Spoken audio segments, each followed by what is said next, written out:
Depart from me, you workers of iniquity. There's multiple places in the Bible and different parables that Jesus tells. Now, one I want to read is where he talks about the narrow door. Okay, this is in Luke chapter 12. I'm sorry, it's chapter 13. And he says, strive to enter through the narrow door. For many, I tell you, will seek to enter and will not be able to. When once the master of the house has risen and shut the door, and you begin to stand outside and to knock at the door saying, Lord, open to us.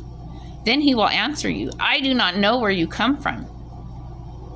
Then you will begin to say, we ate and drank in your presence, and you taught us in our streets.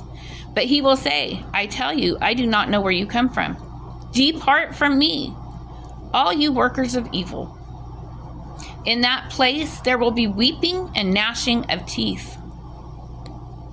When you see Abraham and Isaac and Jacob and all the prophets and the kingdom, in the kingdom of God, but you yourselves cast out. The 10 virgins, the five virgins that do not keep their lamps lit. The door is shut on them too, and he tells them the same thing. Now, the ones with the talents. The one who received the talent and did nothing for the kingdom, but hid it and was scared. He was also thrown into the outer darkness where there's weeping and gnashing of teeth. Now, the difference in the parable of the sheep and goats is that the goats in that parable that did not love their neighbors, they were thrown into eternal punishment with Satan and his demons. Now, or Satan and his angels, their eternal punishment is where the goats get sent to as well.